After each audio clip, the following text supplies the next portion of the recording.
आज हम बात करेंगे भारतीय सेना पर। तो आइए शुरू करते हैं। मैं हूं तनवीर सिंह सोलंकी और आप देख रहे हैं तनवीर सिंह सोलंकी का यूट्यूब चैनल। हम जानकारी शुरू करें उससे पहले हमारा निवेदन है कि हमारे चैनल को लाइक, शेयर और सब्सक्राइब करना ना भूलें। चलिए आइए शुरू करते हैं। भारतीय सेना हमारे देश की रक्षा की सबसे बड़ी प्रणाली के रूप में जानी जाती है।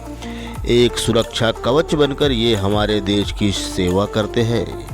यह देश के दुश्मनों से हमारी रक्षा करते हैं। इसलिए हमें अपने भारतीय सेना पर गर्व और अभिमान है। जब भारतीय सेना वर्दी हथियारों को लिए कदम से कदम मिलाकर एक साथ सीमा की ओर चलती है तो यह हमारे भारत की ताकत को दर्शाती है। भारतीय सेना अपने राष्ट्र और नागरिकों की रक्षा के प्रति हमेशा समर्पित रहती है। सेना में बहादुर और साहसी लोगों की भर्ती की जाती है जो केवल देश के लिए जीते हैं और देश के लिए ही मरते हैं। भारतीय सशस्त्र सेना मुख्य रूप से भारतीय थल सेना, वायु सेना और नौसेना के संयुक्त गठन से बनती है। विश्व की विशालतम सेनाओं में से एक हमारे भारतीय सशस्त्र सेना है। देश की सीमाओं की सुरक्षा सरकार ने देश के सैनिकों के हाथों में सौंपी है और इस जिम्मेदारी को हमारी सेनाओं द्वारा बखूबी निभाया जा रहा है। भारतीय सेनाओं की सर्वोच्च कमान हमारे देश के राष्ट्रपति के हाथों में होती है। सेनाओं का निर्वहन देश की रक्षा मंत्रालय द्वारा की जाती है, जो देश की रक्षा के दायित्व और सेनाओं के निर्वहन की रूपरेखा तैयार करती है। भारतीय सेना देश की सीमाओं को सुरक्षित करके देश के भीतर शांति और सुरक्षा बनाए रखती है। भारतीय सशस्त्र सेना का एक बड़ा भाग हमारी थल सेना के रूप में हमारे भारतीय सीमाओं की रक्षा करता है। वहीं वायु सेना हमारे आकाशीय सीमाओं को, तो जल सेना हमारी समुद्री सीमाओं की रक्षा में हमेशा तत्पर रहते हैं। युद्ध या प्राकृतिक आपदाओं के समय जरूरत आने पर ये तीनों सेनाएं एक साथ मिलकर देश की सेवा करते हैं। भारतीय सेना की परंपरा और इसका इतिहास बहुत लंबा है। ऐसा माना जाता है कि भारतीय सेनाओं का नियोजन 4वीं शताब्दी में हो गया था, पर उस समय यह केवल थल सेना के रूप में हुआ करती थी। थल सेनाओं में मुख्य रूप से पैदल सेना, घोड़े और हाथी की सेनाएं शामिल हुआ करती थी। पुर्तगालियों के भारत आने के बाद भारतीय नौसेना का निर्माण किया गया, क्योंकि पुर्तगाली समुद्र के रास्ते भारत में आए थे। भारतीय वायुसेना का गठन 1913 में द्वितीय विश्व युद्ध के दौरान हुई थी।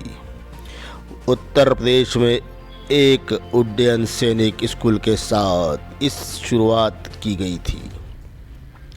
आज के दिनों में हमारी भारतीय सशस्त्र सेना दुनिया की सबसे बड़ी ताकतवर सेनाओं में से एक है।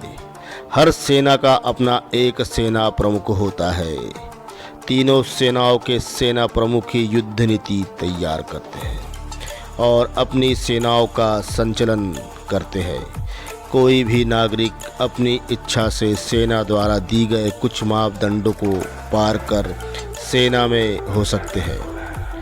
इनका नेतृत्व एक प्रशिक्षित अधिकारी द्वारा किया जाता है और सारे पड़ाव पार कर वह एक सैनिक के रूप में सेना में शामिल हो जाता है। भारतीय सशस्त्र सेना का सबसे ज़्यादा हिस्सा या सेना की ताकत थल सेना के रूप में है। इसलिए सशस्त्र सेना को अधिकतर थल सेना के रूप में ही समझा जाता है। ऐसा समझा जाना ठीक है, क्योंकि सेना का सबसे बड़ा हिस्सा थल सेना के रूप में देश की रक्षा करती है। लगभग 14 लाख सैनिकों के साथ यह दुनिया के विशालतम सेनाओं में से एक है। सन 1948 में केवल 2 लाख ही सैनिकों की फौज थी। दिल्ली में थल सेना का मुख्यालय स्थित है। थल सेना के प्रशासनिक कार्य और नियंत्रण थल सेना अध्यक्ष के हाथों में होता है। थल सेना भारतीय सशस्त्र सेना सबसे ज़्यादा सक्रिय शाखाओं में से एक है। थल सेना देश के नागरिकों के लिए सुरक्षा प्रदान करती है। अपनी जान, अपने परिवार के फिक्र किए बिना दिन रात वो हमारी सेवा और सुरक्षा में लगे रहते हैं।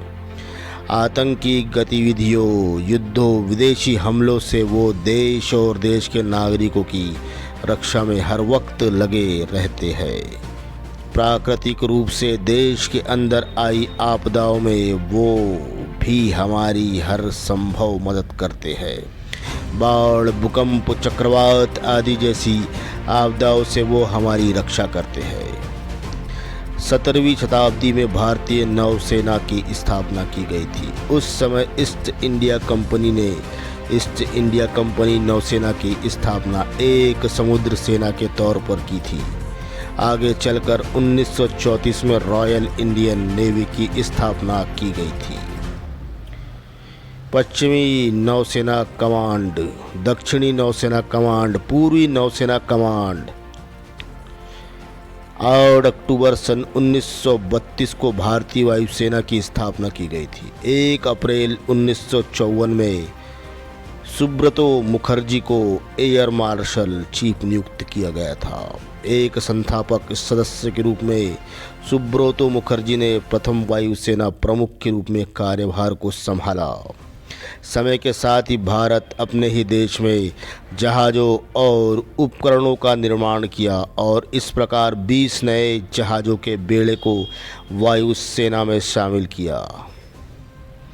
भारतीय सेना रक्षा और देश में शांति बनाए रखने के लिए लगातार काम कर रही है। हमें अपने परिवार के साथ की खुशियाँ देकर वो अपने खुद के परिवार से काफ़ी दूर रहते हैं। राष्ट्र की सीमाओं की रक्षा और देश के प्रति उनका बलिदान वास्तव में हमारे लिए बहुत ही गर्व और सम्मान की बात है।